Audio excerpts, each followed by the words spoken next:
Pakistan's fakery is at its peak, and the US President Donald Trump is indulging Pakistan in all its misadventures and transgressions. Imagine a state that incubates, breeds and sponsors terrorism on its very soil is now holding meetings with the United States of America to combat terrorism, calling itself a victim of terror when it is actually the perpetrator of terror. Donald Trump has fully endorsed Pakistan in every step of the way. The latest in the series of endorsements is US and Pakistan cooperating laughably to tackle terror groups, the Baloch Liberation Army, ISIS, Khorasan and Taliban.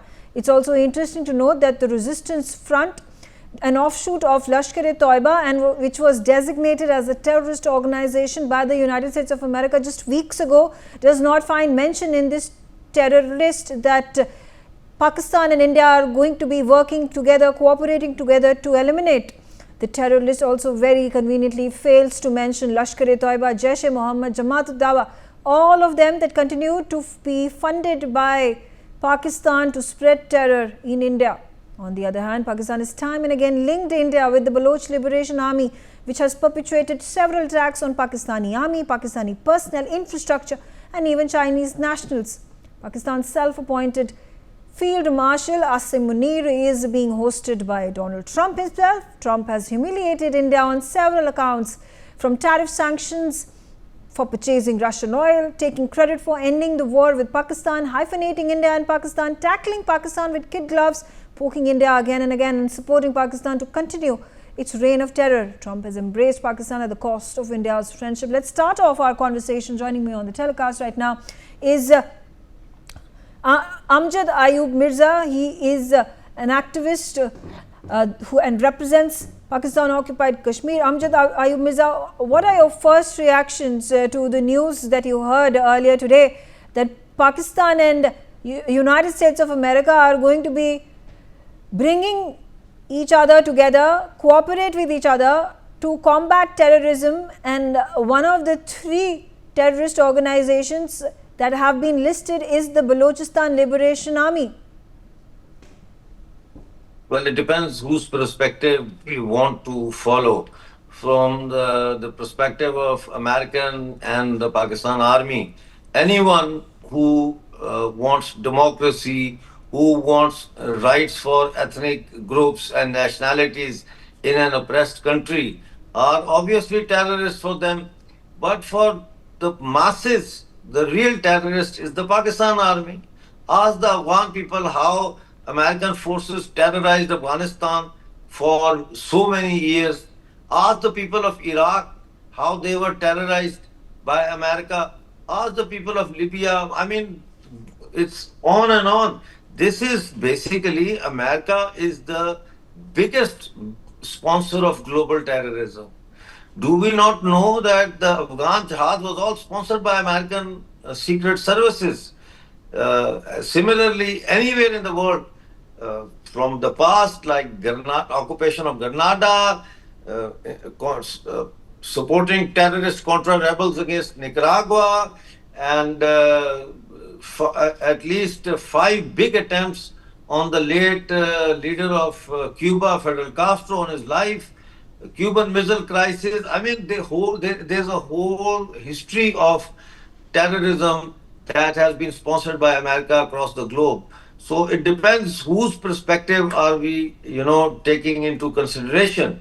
And now Pakistan and America are, collaborating on many levels. Number one is obviously Pakistan needs the money.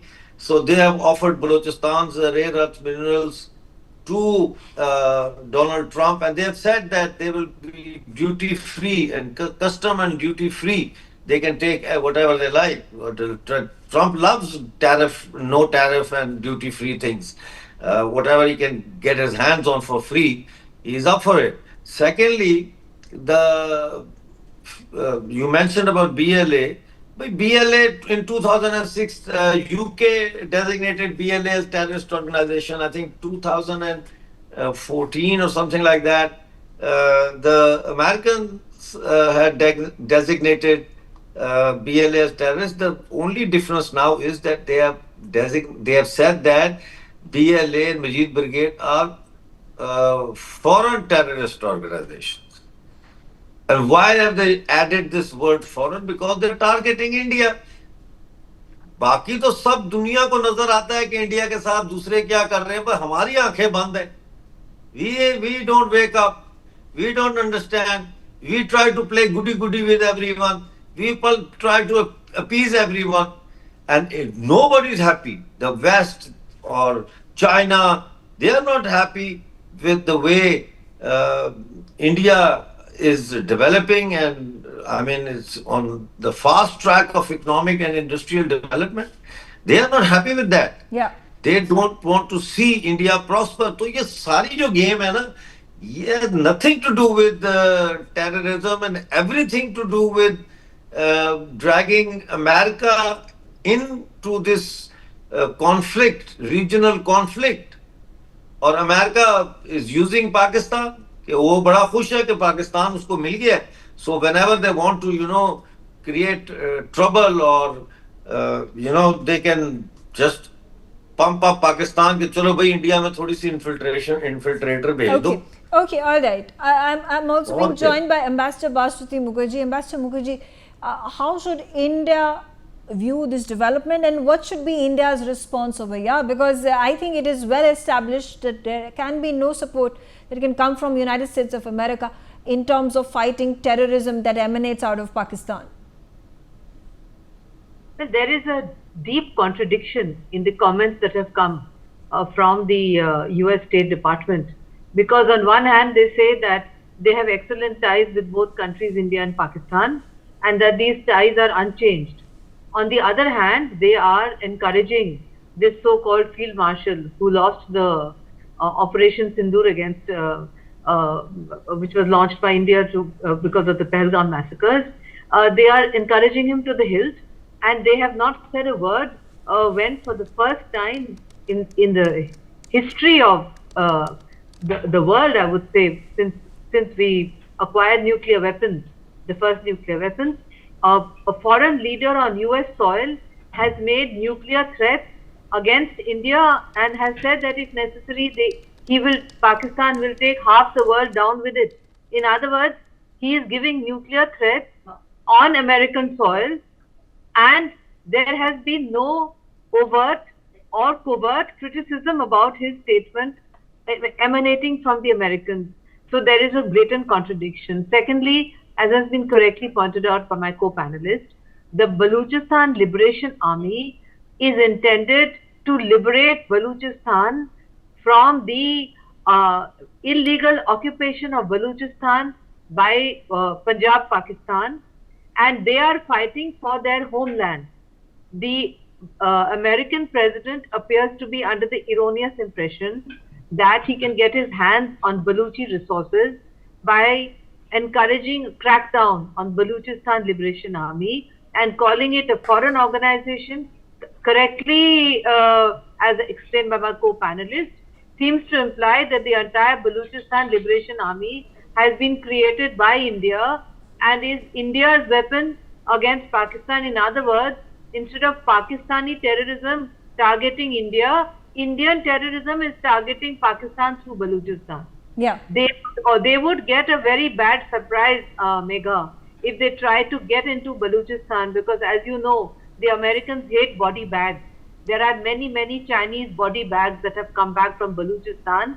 There will be many more which will come back from Baluchistan if the Americans try to exploit Baluchi resources without the approval of the Baluchi people. So this is all big talk. The point is that when they went into Afghanistan, they left with Afghans holding on to the wheels of the aircraft. When they left Vietnam, they had South Vietnamese holding on to the wheels of the aircraft. Whenever the fighting heats up, they leave and they abandon those who help them. So we will see how it happens. History for us in the subcontinent, Megha, is a long game. We are a millennial civilization. We will see how this works out, Megha. Gautam Mukherjee also on the show with me. Gautam, is it surprising that under the list of terrorists that Pakistan and United States of America have decided to cooperate on, combat and act on these terrorist organizations, there is not a single mention of the resistance front that was the perpetrator of the Pahalgam attacks, that has incidentally also been designated as a terrorist organization by United States of America just a few weeks ago? Well, the main thing to understand is the Baluchistan army isn't going away just because Munir and Trump decide to designate it whatever they like. The situation in Baluchistan is grave.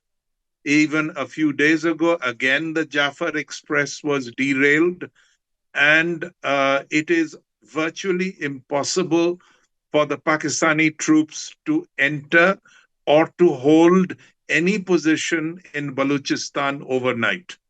So, under these circumstances, Trump, who is failing badly in terms of the American economy and in terms of inflation and in terms of his bizarre tariff war with half the world, he is not going to send anybody to Baluchistan in the foreseeable future. By the time he finishes another year of the presidency, he will already be a lame duck president. And after 3 years, Trump is gone. So to develop any of these mineral resources takes years and years, and it is doubtful that Pakistan will be able to hang on to Balochistan for very long. The other aspect, which is possibly playing in Trump's mind, is to thumb his nose at China. China has invested a great deal of money in Balochistan, particularly in the development of Gwadar port, and is actively engaged in extracting various mineral resources in Balochistan. Now, where does America suddenly jump into this without Chinese intervention? So it is really like a lot of things of late. Trump's hysteria on various matters. The 30 plus times he has mentioned that he has intervened to solve the conflict between India and Pakistan is mainly because of the pleading, begging, and groveling of the Pakistan army and the Pakistan civilian administration with him. He's somehow got that confused with India wanting the same thing, India going to him. India never went to him even once, and he knows it, which is one of his frustrations. Yeah. Okay. Second thing is, he's getting absolutely nowhere with his sanctions on India. We're not particularly bothered. We're readying counter sanctions. At the same time, we are cooperating with China. China has started giving us the fertilizers that it had restricted. The flights are restarting with China. We are wary of China militarily, but we are certainly going to up the trade relationship. Okay. And I think all of his initiatives with Munir are laughable. I would like to raise this point with you, General Sudhakarji, that when Asim Munir travels to United States of America and issues a nuclear threat to India on American soil, and there has not been a single statement that has been issued by the White House, by US President Donald Trump, who wants himself to be the peace negotiator of the world, how should India be managing the situation? There has not been a comment that has come from India as well on this matter. Megha, good evening. Thank you for getting me to the show, and very compliments to very distinguished co-panelists. Quick points from my side. First and foremost thing is that Pakistan, whatever it is doing or saying today, is not being said by Pakistan. Pakistan is being used as a proxy to large an extent by China and to substantive extent by USA. So when Munir made a statement doing nuclear saber rattling on the soil of USA and against India, it was not Munir who was speaking. He had the tacit blessings of the USA administration. This is my personal assessment, being a student of geopolitics and having traveled, if not all, at least good number of countries, try to understand how things are moving in the global order today. These are my personal independent assessment. Nothing can happen. Pahalgam could not have taken place without a not tacit, explicit involvement of China and Om Tathastu blessings of USA. When I am saying USA, you go back to the satellite imageries, one would come to know there is a particular agency. For some point in time, China refused to give the satellite imageries of Pahalgam for a particular duration. And I'll not take the name of the organization. It happened to be from USA. Preceding that particular window, there was a very quick agreement made between USA and Pakistan. So, second thing that I wish to make is that let's not get unduly perturbed. Yes, I know as an Indian, I get very upset. Okay, what's happening? There is no sense and rationality. Well, that is what the reality is. The hallmark of a progressive and forward-looking country, that is India, lies in circumventing all these challenges. So we need to actually evolve a technique. How best can we? It's good to actually put things in perspective. That whatever is happening, there is a natural law and principle, as my understanding, even in geopolitics. No matter how much of rhetoric and drama you do, one has to fall back to the natural principle and the paradigm of a particular spectrum, central spectrum. Anything below that cannot sustain and survive. So, therefore, even if Donald Trump is doing X, Y, Z, or A, B, C, D, sooner because we need to reconcile with the fact that this man is doing he's in a race against time. He wants to prove many things in a very downsized time, and therefore he wants to push things beyond accepted norms and practices. Last but not the least, Mega, is that he may be doing something. Today you see the indirect U-turn which Ambassador Ma'am alluded to. Some of the diplomats or their staff, State Department, have given a statement that we have best of relations or good relations with both the countries. They cannot survive. USA as a declining or a superpower, standing superpower, they cannot survive without India. India can do good without USA. Okay. But USA all right. Okay. Fair. You made your point. Amjad Ayub Mirza, coming back to you and about the situation that Baluchistan finds itself in. Do you think with the increased momentum that these cooperation talks that have taken place between America and Pakistan is going to make it all the more difficult for the Balochi people to assert their sovereignty on the land where perpetuation of atrocities has been continuous from the Pakistani army forces? Well, I think the issue of Balochistan has presented itself recently as foremost as a case of success. I think that geographically Pakistan might be able to contain Balochistan for a while, but spiritually and ideologically, Balochistan has separated its path from the Punjabi chauvinist two-nation theory and Nazariya Islam and all that. The Baloch movement, the hallmark of Baloch freedom movement is that it's a secular movement. They are not like Taliban. They don't want to implement Sharia. They want modern democratic republic to be formed.